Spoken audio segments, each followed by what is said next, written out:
ఒక చిన్న బాలుడు అడిగినది కేవలం 3 అడుగుల భూమి. అయితే ఆ అడుగులు త్రిలోకాలను కప్పేశాయి. ఎందుకు భగవంతుడు ఇలాంట మాయచేశాడు? ఎందుకు ఒక గొప్ప ధర్మరాజు అయిన బలిచక్రవర్తి తలవంచాడు? ఇది గర్వానికి శిక్ష, లేక భక్తికి ఇచ్చిన వరమా? ఈ వామనావతారం వెనక దాగిన రహస్యాన్ని తెలుసుకోబోతున్నాం. Hi, welcome to AI Tale Tunes. ఈ ప్రపంచం ధర్మం మీద నడవాలి. కాని ధర్మాన్ని దూషించే వారిని శిక్షించడానికి భగవంతుడు ప్రతి యుగంలోనూ ఒక రూపంలో అవతరిస్తాడు. మనం ఇప్పుడు విశ్వవ్యాప్తమైన దశావతారాలలో 4వ అవతారాన్ని చూశాం. నరసింహావతారం. ఓ భక్తుని రక్షించేందుకు, ఓ రాక్షసుడిని నశింపజేయడానికి మనిషి సింహం రూపంలో భగవంతుడు తలుపు దాటి వచ్చాడు. అది కోపంతో కూడిన అవతారం. అయితే నేడు మనం తెలుసుకోబోయే అవతారం శాంతస్వరూపంగా, జ్ఞానరూపంగా జన్మించిన వామనావతారం. త్రేతాయుగం. అంధకారాన్ని తొలగించేందుకు ఒక అసాధారణమైన సంఘటన. అసురులలో అత్యంత శక్తిమంతుడు బలిచక్రవర్తి. అతను శుక్రాచార్యుని ఆశీస్సులతో ఎన్నో యజ్ఞాలు చేస్తూ త్రిలోకాలను కూడా గెలిచి దేవతలను పరాజయం చేసినవాడు. అతని ధర్మనిష్ఠ, దానగుణం అంతా చూస్తే ప్రజలు సైతం ఆయన పట్ల భక్తి చూపించేవారు. కాని అతని గర్వం కూడా మెల్లగా పెరిగింది. ఇంద్రుడేనా, నేనే దేవేంద్రుడు అని అనుకునేంతవరకు ఎదిగాడు. ఈ సమయంలో దేవతలు భయపడిపోయారు. ఇంద్రుడు సహా ఇతర దేవతలు పరాజితులయ్యారు. స్వర్గం మీద అధికారం పోయింది. అప్పుడు వాళ్లు శ్రీమహావిష్ణువుని శరణు కోరారు. విష్ణువు ఓ బ్రాహ్మణ బాలుడి రూపంలో జన్మించాడు.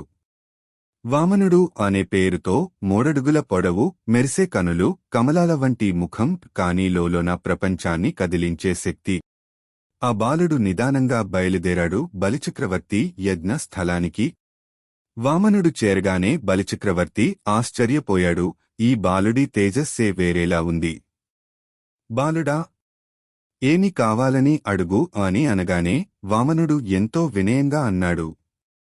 మహారాజా, నాకు 3 అడుగుల భూమి చాలు.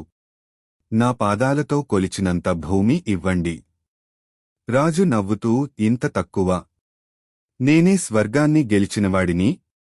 నీకు ఎంత కావాలంటే అంత ఇవ్వగలను. కాని వామనుడు నవ్వుతూ అన్నాడు, మహారాజా, తృప్తి అనేది పెద్దదిగా అడగడం వల్ల రాదు.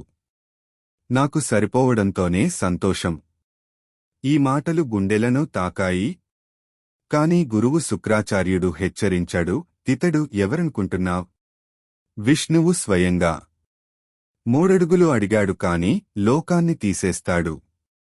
బలిచక్రవర్తి తన పరమ ధర్మాన్ని నిలబెట్టుకుని, నేను మాట ఇచ్చాను, నేను వెనక్కి తిప్పను అని అన్నాడు. ఆ మాట వినగానే వామనుడు విశ్వరూపాన్ని ధరించాడు. పెద్దవాడయ్యాడు. ఎత్తెత్తగా విస్తరించి 1 అడుగుతో భూమిని కప్పేశాడు. 2వ అడుగుతో ఆకాశం, స్వర్గం వరకు నిండిపోయింది. ఇప్పుడు 3వ అడుగు ఎక్కడ వేయాలి? వామనుడు అడిగాడు. రాజా, 3వ అడుగు పెట్టాలే. దానికి స్థలం ఇవ్వండి. బలిచక్రవర్తి కళ్లల్లో చిరునవ్వుతో, వినమ్రతతో తల వంచాడు. ప్రభూ, నా తల మీద 3వ అడుగు పెట్టండి. ఆ క్షణం లోకాల్లో శాంతి నెలకొంది. ఆ అహంకారానికి బుద్ధి చెప్పిన సంఘటన అది. కాని నిజమైన భక్తుడైన బలిని చూసిన విష్ణువు హృదయం కరిగిపోయింది. విష్ణువు అన్నాడు, బలి, నీ నిష్కల్మషమైన ధర్మానికి, వాక్చాతుర్యానికి నీకు పాతాళ లోకాన్ని ఇస్తాను. ఇకపై నువ్వే అక్కడ రాజు. ఇంకా చెప్పాడు, వారి భక్తిని పరీక్షించే మహావ్యక్తిగా నువ్వు నిలుస్తావు. నేను సర్వకాలంలో నీకు రక్షకుడిగా ఉంటాను.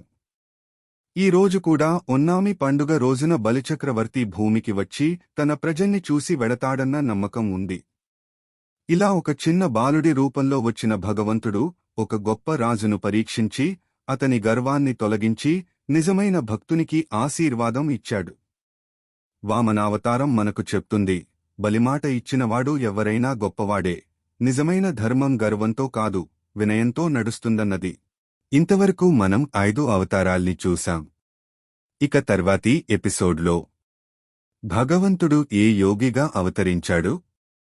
అతడు ఏ చక్రవర్తిని మాయలో పడేశాడు? ప్రమాదకరమైన కథతో మరొక కొత్త అవతారాన్ని తెలుసుకుందాం పరశురామావతారంలో. ఏఐ టేల్ టూన్స్కి ఇప్పుడే సబ్స్క్రైబ్ చేయండి. జ్ఞానపు ద్వారాలు తెరవండి. Subscribe now and stay blessed.